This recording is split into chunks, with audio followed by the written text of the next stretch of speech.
Guys, today we're going to visit the Muzium Telekom in KL. Cheers!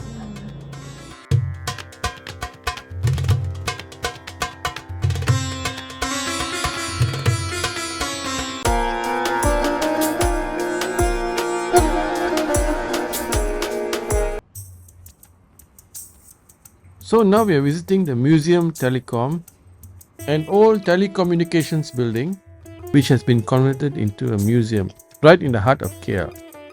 In the early 1980s, the Telecoms department was moving over to a new building and plans were underway to demolish this old building. However, at Tun Mahathir's suggestion, this building was then preserved as a museum. So guys, by the end of 1994, this beautiful colonial style building officially opened its doors as a Telecoms museum. This museum building, with its symmetrically aligned windows and two-story high Ionian columns, has been declared a natural heritage site. So the museum proper is located on the first floor, so let's go up the stairs here. Built in 1928 as the Central Battery Telephone Exchange, this three-story building became the model telephone exchange building at the time on account of its strategic location at the heart of Kuala Lumpur. The entrance fee to the museum is 4 ringgit for Malaysians, 2 ringgit for senior citizens and children, while for non-Malaysians it's 8 ringgit and 4 ringgit respectively. The first part of the exhibits talk about the evolution of communications before the modern era. So it all started 30,000 years ago when cave paintings were a form of communications. In the year 5000 BCE, pictograms were found, which were a form of writing with symbols documented on clay tablets. In 550 BCE, King Cyrus of Persia created the first postal service, a form of mounted relay messengers. In the year 776 BCE, homing pigeons were used to send messengers, and these pigeons were called pigeon posts. In the year 37 Common Era, in Rome, Emperor Tiberius was said to have used heliographs to send messages. Messages were transmitted by reflecting sunlight with mirrors. Around the year 200 BCE, smoke signals were used in ancient China to send messages. In the year 1540 in the UK, the chief means of delivering news to the townspeople would be a town crier or a bellman, from everything from royal proclamation to current news. After the invention of the printing press by Johannes Gutenberg, who published the first material, the Gutenberg Bible, then daily newspapers were a means of communication. So let's see how the era of communications evolved in Malaysia. One of the earliest forms of communication was this Batu Bersurat Terengganu. Discovered around 1300 Common Era, is one of the earliest forms of portable documentation with simplified symbols on clay stone tablets. These cave drawings were found in the caves of Perak around 1000 Common Era.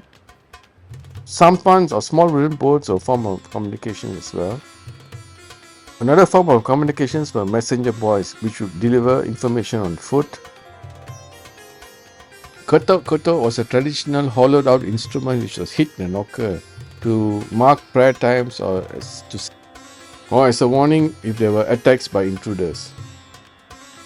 And of course, elephants were means of communication in those days too. Now let's see how the era of telecommunications evolved. The world's first radio broadcast was done on November 2nd, 1920. In the 1930s, a device used for telex called a teleprinter was first used, and this was subsequently replaced by the fax machine. In 1927, the television was invented. And the birthplace of television broadcasting was in 1936 by the BBC in London. Computers were invented in the year 1941.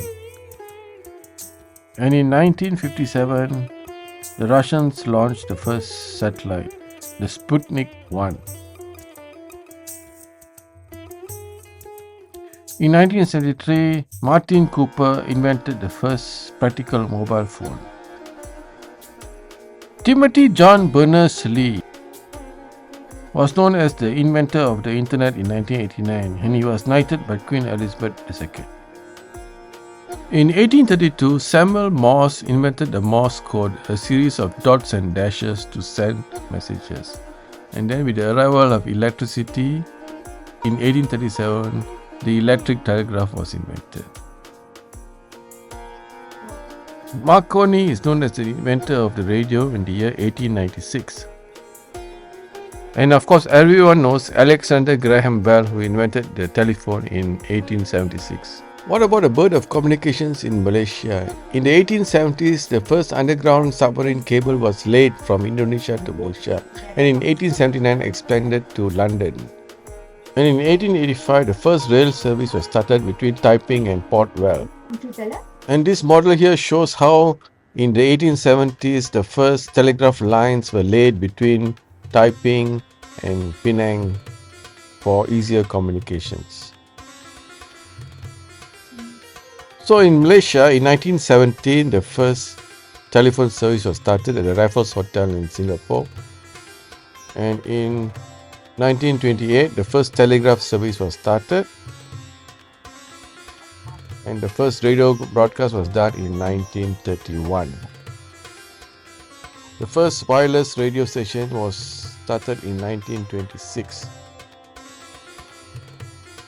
And the postal and telegraph service started in 1933. First telephone directory was available in 1937.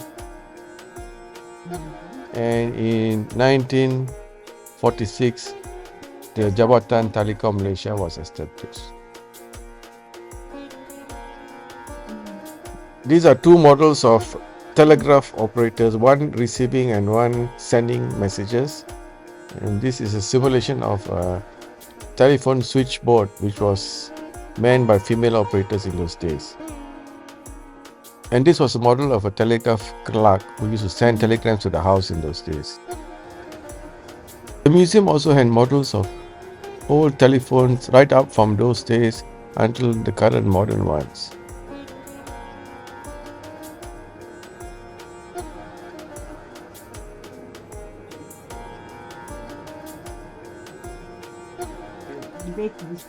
So this is an example of a satellite dish preserved in the grounds of the Telekom Museum, and this is a red telephone box which was very common in the UK in the 1920s. It was brought to Malaysia from 1950 to 1965. You can still see a few of these telephone boxes around, especially in Taiping, in Fraser's Hill and Cameron Highlands.